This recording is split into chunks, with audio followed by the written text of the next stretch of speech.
सब लोग तूफान का वेलकम करने के लिए खड़े हैं क्या? सब लोग हाथ पकड़ो, भागो!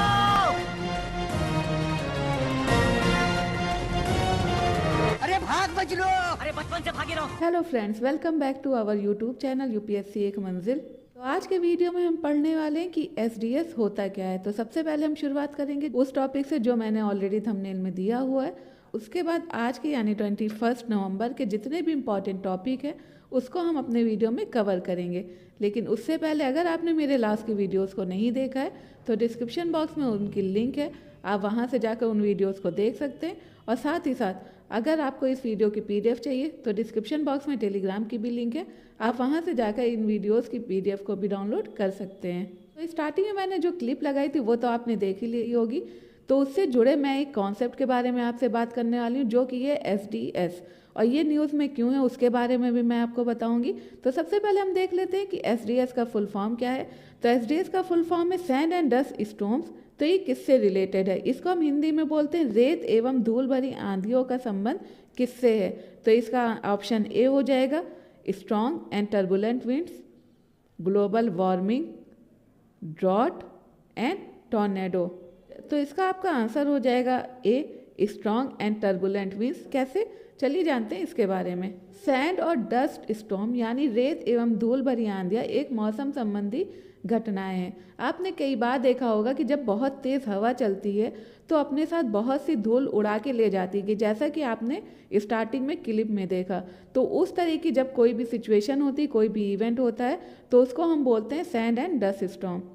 इसमें क्या होता है कि हवा की स्पीड बहुत ज़्यादा तेज़ होती है और वो क्या करती है कि जो छोटे छोटे कण होते हैं कुछ ऊंचाई तक ले जाती है, जिसकी वजह से जो है इस तरह की सिचुएशन क्रिएट होती है। ये तो हो गया आपका एसडीएस। अब हम बात करते हैं कि ये आखिर न्यूज़ में है क्यों। तो recently United Nation Food and Agriculture Organization ने अपनी एक रिपोर्ट पब्लिश की जिसमें उन्होंने उस रिपोर्ट को टाइटल दिया सैंड एंड डस्ट स्टॉर्म, जो कि एक गाइडलाइन है एग्रीकल्चर के लिए कि किस तरह से हमको एग्रीकल्चर में जो जोखिम हो रहे हैं उससे हमको बचना है, एग्रीकल्चर को किस तरह से और ज़्यादा बढ़ावा देना है, उन सब के बारे में।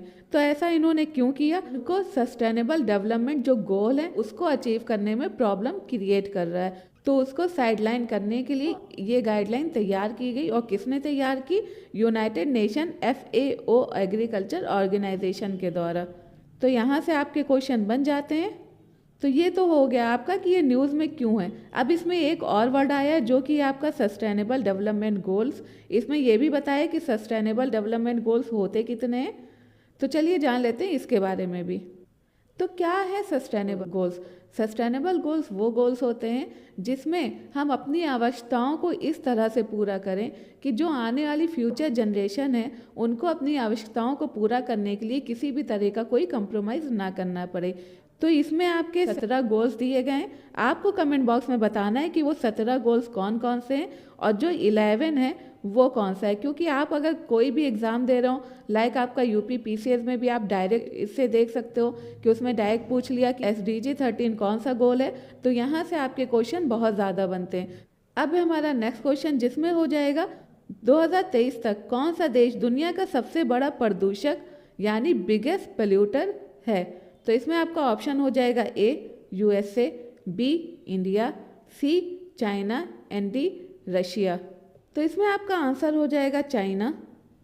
तो चाइना क्यों? क्योंकि इससे पहले तो USA था, तो चाइना ने USA को सरपास कर दिया और इस टाइम वो जो है चाइना जो है वो बिगेस्ट पोल्यूटर है जो कि सबसे ज़्यादा वर्ल्ड में प्रदूषण फैला रहा है। तो अभी हाल ही में USA और चाइना ने क्लीन एनर्जी को बढ़ावा देने के लिए और फॉसिल फ्यूल्स पर जो बहुत ज़्यादा डिपेंडेंसी है उनको कम करने के लिए एक एग्रीमेंट साइन किया।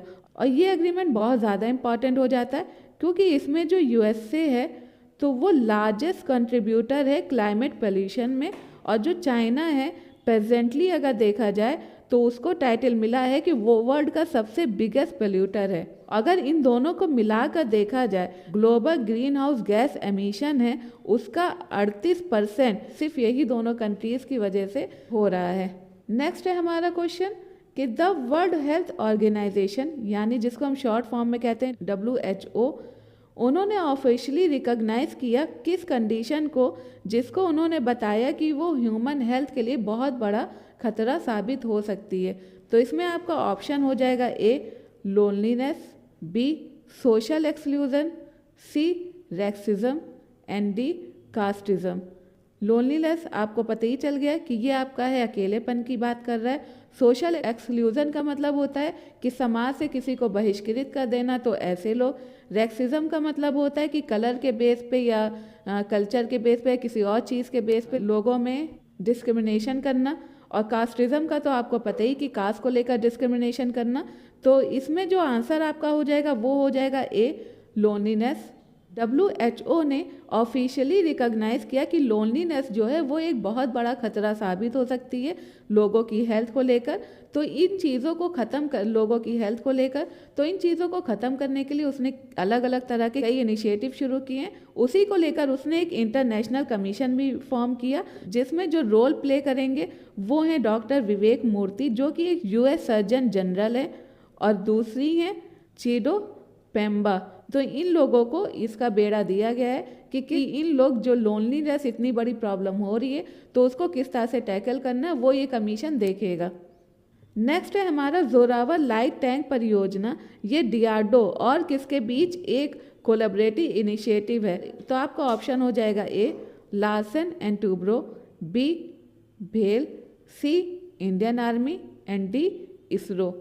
तो इसमें आपका आंसर हो जाएगा ए लार्सन एंड टूब्रो। आपको क्या करना है, आपको DRDO की फुल फॉर्म, इसरो की फुल फॉर्म और भेल की फुल फॉर्म कमेंट बॉक्स में बतानी है। तो चलिए देख लेते हैं इसका एक्सप्लेनेशन।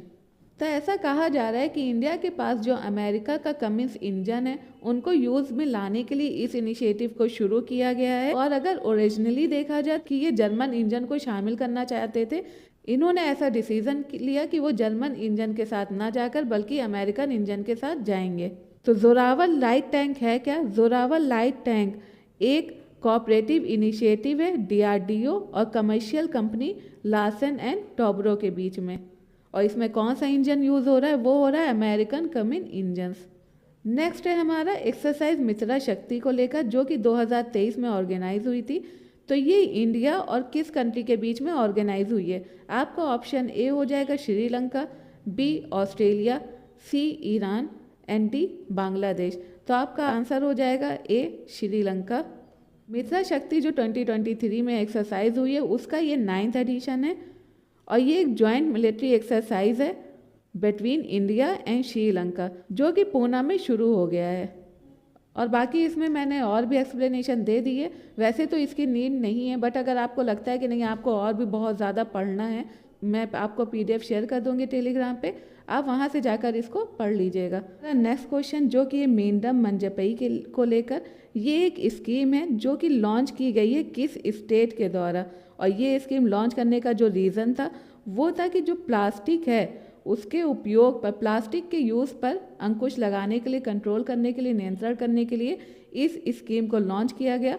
और इस स्कीम को लॉन्च करने के लिए कौन सा स्टेट है, तो उसमें हम ऑप्शन देख लेते हैं। हालांकि मैंने मैप दिया ही हुआ है, तो अगर आप एक सीरियस एस्पिरेंट होंगे तो आपको पता ही होगा कि मैं किस स्टेट की बात कर रही हूँ, लेकिन फिर भी मैं आपको ऑप्शन देती हूँ, आप उसका आंसर कमेंट बॉक्स में बताइएगा। तो आपका ऑप्शन ए हो जाएगा Orissa, B Andhra Pradesh, C Kerala and D Tamil Nadu. तो इसमें आपका आंसर हो जाएगा डी तमिलनाडु। तो 2021 में जो तमिलनाडु के चीफ मिनिस्टर हैं MK स्टैलिन, उन्होंने इस स्कीम को लॉन्च किया था। अब है आपका मैप बेस्ड क्वेश्चन, जिसमें आपको आज जाके मैप में देखना है यूक्रेन को। यूक्रेन के बॉर्डर को कौन कौन सी कंट्री टच करती हैं उन सब के बारे में आपको एक शॉर्ट नोट्स बनाना है। तो कमेंट के साथ साथ आपको अपने पास उस शॉर्ट नोट्स को बनाकर रख लेना है। तो आज के वीडियो में बस इतना ही। अगर आपको मेरा वीडियो पसंद आता है तो आप मेरे वीडियो को लाइक एंड शेयर और मेरे चैनल को सब्सक्राइब करना ना भूलें। तब तक के लिए अपना ख्याल रख के पढ़ते रहें। Thank you, bye bye.